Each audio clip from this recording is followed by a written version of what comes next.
السلام علیکم۔ تین بہادر۔ ہمارا گاؤں سندھ کے ایک دور دراز مقام پر واقع تھا۔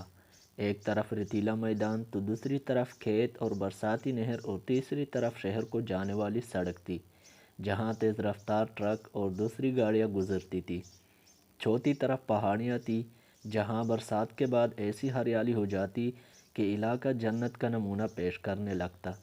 ہم گاؤں کے بچے پڑھائی سے فارغ ہو کر اپنے مویشی لے کر پہاڑوں پر چلے جاتے، جہاں سے ہم شام کے وقت واپس آ جاتے۔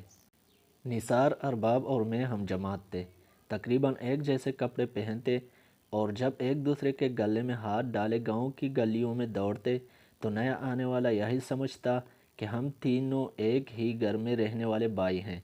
ہم تینوں پڑھائی کے بعد تیز دھوپ میں اپنے گھر کے بکرے بکریاں لے کر پہاڑیوں کی طرف نکل جاتے۔ تمام بکرے بکریاں مل کر ایک بڑے ریوڑ کا منظر پیش کرتی۔ پہاڑ پر جا کر ایک مخصوص جگہ بکریاں چھوڑ دی جاتی، جو ایک مخصوص وقت کے بعد گھوم کر ہمارے پاس واپس آ جاتی۔ کھانے پینے، اسکول کا کام کرنے اور آنکھ مچولی کھیلنے میں ہمارا وقت گزرتا جاتا۔ ہم روز سوچتے علاقے کے سب سے اونچے پہاڑ کی جانب چل کر نئے نظارے دیکھیں گے، لیکن جب اندھیرا چھانے لگتا تو ہم واپس آ جاتے۔ اسکول کی چھٹیوں کے دن تھے۔ ایک روز ہم تینوں دوست اپنے مویشی لے کر صبح سویرے ہی نکل کھڑے ہوئے۔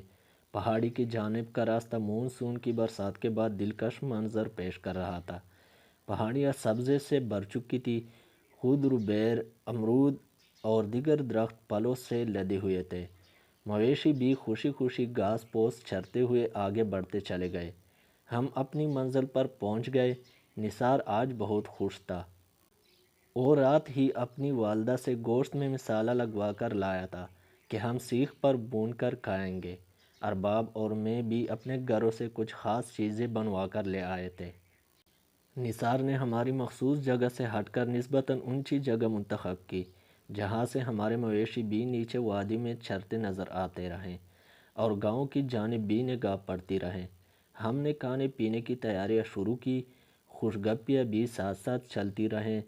ارباب سیخوں پر گوشت پرونے لگا، میں اور نثار پتھروں کا چولہا تیار کرنے لگے۔ چولہا بنانے کے بعد ہم نے ارد گرد سے لکڑیاں اکٹھی کی۔ دوپہر ہو چلی تھی۔ دور گاؤں کی مسجد سے مؤذن صاحب کے اذان دینے کی آواز سنائی دینے لگی۔ ہم تینوں نے بجماعت نماز ادا کی اور کھانا بنانے کی تیاری کے لیے چولہے میں آگ لگا دی۔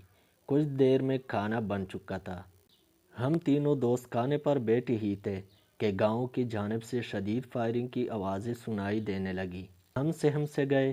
مویشی بھی اپنے کان کھڑے کر کے یکجا ہو کر اپنی روز کی مخصوص جگہ کی جانب اکٹھے ہونا شروع ہو گئے۔ گاؤں کی جانب سے چیخ و پکار کی آوازیں بھی آئیں۔ ہم حیران تھے کہ کیا ہوا ہے اور ہمیں کیا کرنا چاہیے۔ اچانک گاؤں کی جانب سے 6 نقاب پوش بھاگتے ہوئے پہاڑوں کی جانب آتے دکھائی دے۔ ان کے پاس اسلحہ بھی نظر آ رہا تھا، جسے وہ وقفے وقفے سے استعمال کر رہے تھے۔ ان کے پیچھے ہمارے گاؤں کے کچھ لوگ بھی لاٹھیاں اور ڈنڈے اٹھائے شور مچاتے نظر آ رہے تھے۔ وہ کافی دور تھے۔ ہم سمجھ گئے کہ گاؤں میں ڈاکو نے واردات کی ہے۔ ہم تینوں اونچی جگہ پر موجود تھے۔ ہم نے فوری طور پر آنے والے نقاب پوشوں کے اوپر بھاری پتھر پھینکنے شروع کر دیے۔ پہلے ہی حملے میں 2 نقاب پوش سر میں پتھر لگنے سے گر پڑے۔ بقیہ میں سے آدھے نقاب پوشوں نے ہماری طرف شدید فائرنگ شروع کر دی۔ گاؤں کی جانب سے آنے والے لوگوں پر بھی فائرنگ کرتے رہے۔ ارباب اور میں نسبتاً دور تھے، ان کی فائرنگ سے بچ نکلے، لیکن ہمارا تیسرا دوست گولی لگنے سے زخمی ہو گیا۔ نثار کا خون بہہ رہا تھا۔ ہم اسے سنبھالنے کو لپکے، لیکن وہ زخمی حالت میں بھی ڈاکو پر پتھر پھینکنے کا اشارہ اور اصرار کرتا رہا۔ ہم تینوں کے لگنے والے پتھروں سے بقیہ حملہ آور بھی زخمی ہو گئے اور ہماری جانب سے راستہ چھوڑ کر دریا اور کھیتوں کی جانب دوڑ لگا دی۔ فائرنگ کی آوازوں سے ارد گرد کے قریبی گاؤں کے لوگ بھی ہمارے گاؤں کی جانب پہنچ چکے تھے۔ جلد ہی حملہ آور پکڑے گئے، جو بعد میں اشتہاری ڈاکو ثابت ہوئے۔ ان سب کے سر ہمارے مارے گئے پتھروں سے پٹے ہوئے تھے۔ نثار زیادہ خون بہہ جانے کی وجہ سے بے ہوش ہو چکا تھا، جس کو شہر کے ہسپتال لے کر جانے کے انتظامات کیے ہی جا رہے تھے۔ مگر اس نے ہمارے بازو میں دم توڑ دیا۔